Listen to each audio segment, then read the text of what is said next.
So, after completing the game, the rose-tinted glasses are off and I can see clearly now. This isn't to say I don't think the game's great. In fact, it's the contrary. I think it's brilliant, I love it. But I think there are still quite a few issues. It takes so much from Breath of the Wild and makes it better, but with everything, nothing's perfect. Except Mipha, of course. Hello, I'm Icy Snaps, welcome, come on in, take a seat, and I hope you enjoyed the video. So, why am I making this video? Well, on my previous video, I mentioned a lot of great things about the game and how it lives up to expectation, and I had very little to say in terms of negativity, so after playing the game way more and following the main quest, this is where my first real criticism of the game comes in. So, quick warning, there will be some story spoilers, hopefully nothing too bad, but just in case, so please, if you don't want to be spoiled, look away now. Imagine, here I am looking at my map. I've found a few of the tears, and in particular, I've just seen this one. There are stories about the secret stones and a forbidden act called draconification. To swallow a secret stone is to become an immortal dragon, one blessed with eternal life. And now I find myself wandering near the Lost Woods. Why not go visit our old pal the Deku Tree, I tell myself. He's not feeling too well, so I drop down inside and free him from the grasps of those tricky little hands.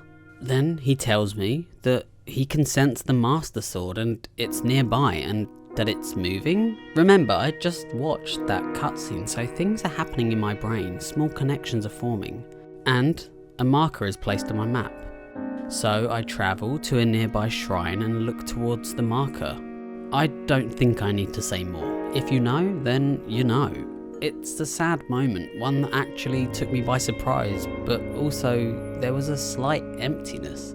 I already know what's happened, and I hadn't even collected all of the tears or finished all of the temples yet, so the narrative of Zelda having been spotted around Hyrule feels a bit silly, because now I know, and by effect, Link should know. I honestly don't know why they added this method of finding the Master Sword. It completely spoiled a lot of the story for me, and why not just have the Deku Tree tell me that he can feel it, but he's uncertain of where it is and he can't pinpoint its exact location, but also just not even showing on the map where it is. You know, this tells me that the sword can be found, but not where. And in order to find out exactly where, you have to uncover all of the tears while naturally progressing through the map. While I appreciate the tears and the cutscenes they show, some of them were actually quite emotional. One of the last tears, the scene where Zelda finally does the deed, was great. Shivers. Emotional, sad, and I felt her anguish. Great voice acting. Which brings me on to my next bit of criticism. Why are all the cutscenes with the sages pretty much identical? There's perhaps a few different words or an added sentence here and there, but honestly, side by side, these are just copy-pasted with different character models. This is just lazy.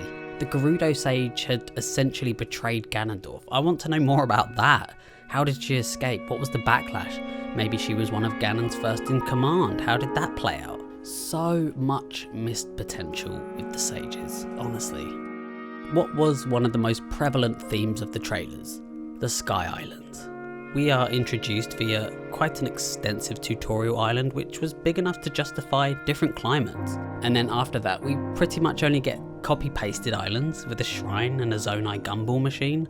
I found myself less and less going to the islands the more I progressed through the game, unless I needed some new devices or the story required it. I wish they added way more expansive islands. I understand that the depths make up for a huge part of the exploration, but the sky felt more mysterious. It brought me back to the feeling of Skyward Sword. Except the biggest island, once explored, was pretty much forgotten. So my next criticism may be more of a personal one, but I feel the rewards for doing side quests are quite fruitless. I know a lot of the side adventures or quests aren't really that extensive or hard, but I don't need 10 rush rooms. Why not just reward me with rupees, seeing as they're quite hard to acquire anyway? Again, this might just be me nitpicking. It's not the prize, but the journey along the way, right? I was also going to talk about the sage abilities, but I think we can all agree on how annoying they can be. At least you can turn them on and off though, right? So that's one positive.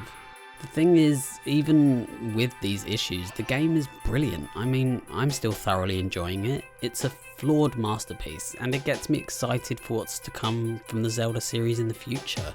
So if you made it this far through the video, thank you so much for listening to me complain. Again, these are just some of my own criticisms, and what do you think? Is there anything you would change or something that you would have done differently? Leave a comment on like, and feel free to subscribe if you like, and yeah, thank you so much for watching.